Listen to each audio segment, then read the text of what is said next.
বিয়ে শুধু দুজন মানুষের বন্ধন না, এটা দুইটা আড্ডার যাত্রা, একসাথে সুখে দুঃখে পথ চলা প্রতিশ্রুতি।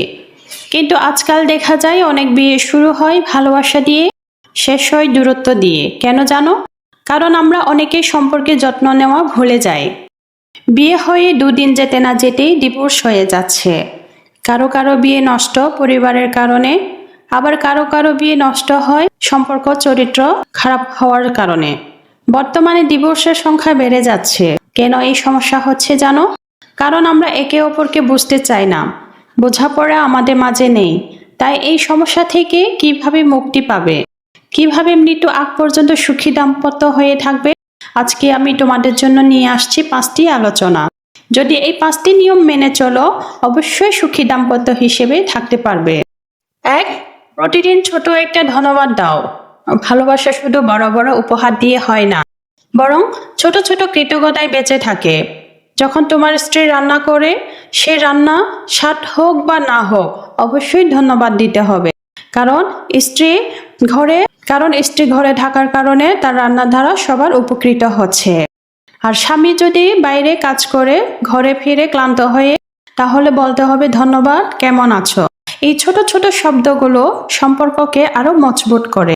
কারণ ভালোবাসা তখনই টিকে থাকে যখন আমরা পরস্পরকে মূল্য দিতে জানি। 2. কথা বলো, ঝগড়া নয়। প্রত্যেক সম্পর্কে ভুল বোঝাবুঝি হবে, কিন্তু সেটা দূর করার পথ হলো কথা বলা। ঝগড়া নয়, আলোচনা করা। যদি পরিবারের সামনে ঝগড়া হয়, পরিবারের সামনে স্বামী স্ত্রীকে সরি শব্দটা বলতে হবে। কারণ এই সরি শব্দটা এত বড় শব্দ নয়, কিন্তু আমরা এই সরি শব্দটা ব্যবহার করতে আমাদের লজ্জা হয়, আমাদের ভয় হয় এবং আমাদের অহংকার বেড়ে যায়। সরি বললে আমি ছোট হয়ে যাব না তো, এভাবে মনে আশঙ্কা থাকার কারণে সম্পর্ক নষ্ট হওয়ার সম্ভাবনা বেড়ে যায়। তাই বলবো, নীরবতা বা অহংকার না করে সম্পর্ক ধরে রাখার জন্য অবশ্যই একে অপরের কাছে ধন্যবাদ, সরি এগুলা বলা দরকার। কারণ বোঝাপড়া সম্পর্ককে নতুন করে আবার গড়ে তোলে। 3. একে অপরের স্বপ্নকে সম্মান করা। তোমার সঙ্গীও মানুষ, তারও ইচ্ছে, লক্ষ্য, স্বপ্ন আছে। বিয়ে মানে নিজের স্বপ্ন চাপিয়ে দেওয়া না, বরং দুজনের স্বপ্ন একসাথেই বাঁচানো। বিয়ের পর অনেক নারীর স্বপ্ন ভেঙে যায়। বিয়ের আগে অনেক নারী স্বপ্ন দেখে, কিন্তু বিয়ের পর সেই নারীর স্বপ্ন চুরমার হয়ে যায়, কারণ তার স্বামী তার স্বপ্নকে গুরুত্ব দেয় না। বিশেষ করে নারীদের ক্ষেত্রে এই ঘটনাগুলো হয়ে থাকে। তাই এইসব হওয়ার কারণে অনেক নারী সংসার ছেড়ে চলে যায়। তাই আমি বলবো, একে অপরকে সমর্থন দাও, তখন সম্পর্ক শুধু টিকে থাকে না, আরো সুন্দর হয়ে ওঠে। 4. প্রতিদিন কিছু সময় একসাথে কাটাও। জীবনের ব্যস্ততায় আমরা অনেক সময় একে অপরকে হারিয়ে ফেলি, কিন্তু প্রতিদিন অন্তত 15 মিনিট একসাথে বসো, চা খাও, হাঁটো, গল্প করো, হাসো। এই সময়টাই তোমাদের সম্পর্কে প্রাণ।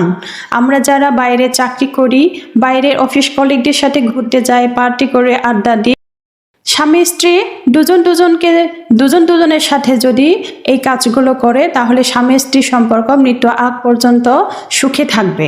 সংসার কান্না নয়, সবসময় হাসি মেতে থাকতে হবে। একসাথে থাকা মানে শুধু একই ছাদের নিচে না, বরং একই অনুভূতির পাশে থাকা। নিজের স্ত্রী যদি কালো হয়, নিজের স্ত্রী যদি সুন্দর না হয়, তারপরও স্ত্রীকে ভালোবাসতে হবে। স্ত্রীকে সুন্দর করে রাখার জন্য তাকে আনন্দ দিতে হবে। তাহলে স্বামী স্ত্রীর মাঝে সম্পর্কটা আরো অটুট থাকবে। নিজের স্বামীর যদি আর্থিক অবস্থা দুর্বল হয়, তাহলে স্ত্রীদেরকে বলবো স্বামীর পাশে থাকতে হবে, স্বামীকে সাপোর্ট দিতে হবে, স্বামীকে সাহস যোগাতে হবে।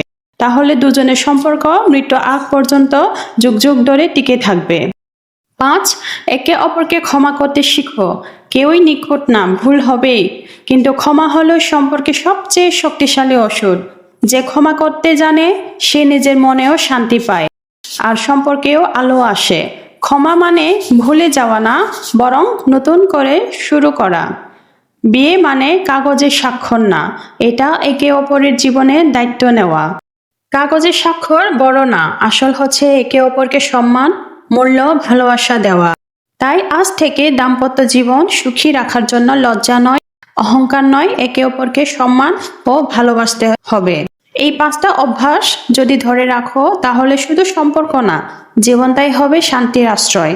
মনে রেখো, সুখী দাম্পত্য জীবন জোর করে হয় না, যত্ন নিয়ে তৈরি হয়। বিয়ের পর জীবন বদলে যায়, কিন্তু সুখ চাওয়া কখনো বদলায় না।